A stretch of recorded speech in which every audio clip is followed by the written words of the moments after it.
Welcome to a new episode of Scientific Smart Coaching.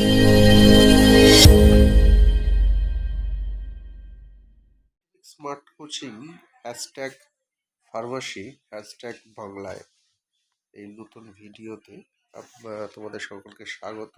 তোমরা জানো যে আমরা একের পর এক ভিডিওটা আপলোড করছি, যেগুলোতে ডি ফার্মা ফার্স্ট ইয়ারের কন্টেন্টগুলো আমরা ব্যাখ্যা করছি। আজকে সোশ্যাল ফার্মাসির কয়েকটা একটি প্রশ্ন, সেটা হচ্ছে ন্যাশনাল হেলথ প্রোগ্রাম যেটা আছে, অর্থাৎ সর্বভারতীয় ক্ষেত্রে যে হেলথ প্রোগ্রামগুলো হয় সেটার যে চ্যাপ্টারটা আছে তার ভেতরে national programme for control of blindness মানে যেন অন্ধত্ব, এটা কমানোর জন্য যে ন্যাশনাল প্রোগ্রাম আছে সেইটার ওপর শর্টনোট বা সেটা জানতে হবে। এটা প্রথম শুরু হয় 1976, 1976। তাহলে প্রথম পয়েন্ট লিখবে ইট স্টার্টেড অ্যাট 1976।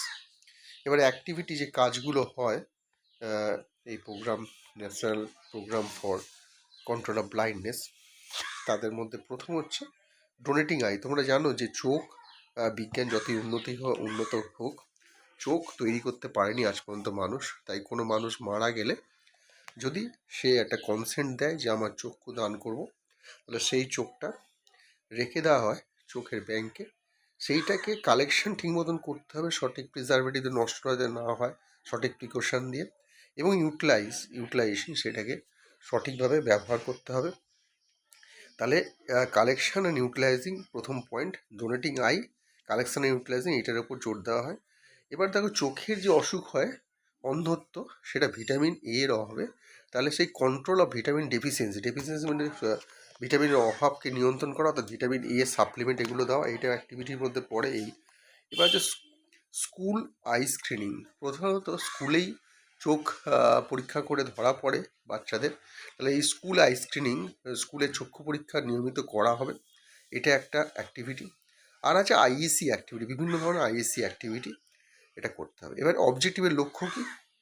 প্রতি 5 লক্ষ জনসংখ্যার ভেতরে এই ফেসিলিটি, এই আই কেয়ার ফেসিলিটিকে প্রদান করা। Develop resource for eye care সার্ভিসে, আই কেয়ার সার্ভিস যারা দেবে, হিউম্যান রিসোর্স যে মানুষগুলো, তাদেরকে আধুনিক করে তোলা, মডার্ন করে তোলা, তাদেরকে উপযুক্ত করে তোলা, এটা একটা লক্ষ্য national programme for control of ব্লাইন্ডনেসে। এছাড়া সিকিউর পার্টিসিপেশন ইন সিভিল, শুধু পড়লে তো হবে না বা ট্রেনিং নিলে হবে না, সেটা সমাজের ভেতরে ছড়িয়ে দিতে হবে। এটাও national programme for control of ব্লাইন্ডনেসের লক্ষ্য। তাহলে এই লক্ষ্যগুলোকে সামনে রাখবে। তাহলে এই পয়েন্ট যখন লিখবে তখন পরপর ধরো বুলেটেড ফর্ম ছোট্ট ছোট্ট গোল্লা করে দিয়ে একটা পয়েন্ট করবে। অ্যাক্টিভিটির ভেতরে পয়েন্ট করলে ছোটো ছোটো গোল্লা করে দিয়ে লিখলে, কিন্তু পড়ার সময় আমার এই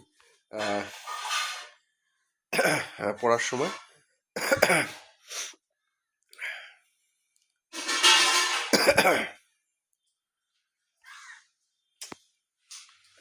সময় তোমরা এইভাবে পড়বে, অর্থাৎ এই যে পয়েন্টগুলো আছে এইভাবে নিয়ে তোমরা পড়বে, ঠিক আছে? তাহলে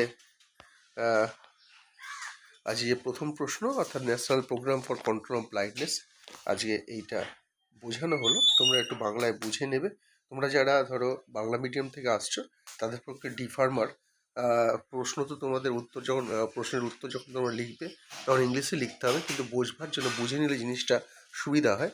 এছাড়া তোমাদের ভেতরে অনেকেই আছে যারা শুধু ওষুধের দোকান করতে চাও, অতটা গভীরে নাও গেলেও হবে, মুখস্থ করবে, কিন্তু মুখস্থ যেটা করবে সেটা বুঝে করলে তাহলে মনে থাকবে।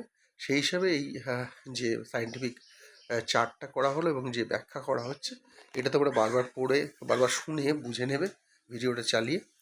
আর আরও অনেক ভিডিও থাকবে আমাদের সামনের দিনে। আশা করছি এইসব ভিডিওগুলো তোমাদের কাজে লাগবে, সামনের পরীক্ষার জন্য তোমরা উপযুক্তভাবে প্রস্তুত হতে পারবে। তাহলে আজ এই পর্যন্ত থাক, আবার দেখা হবে সামনের ভিডিও।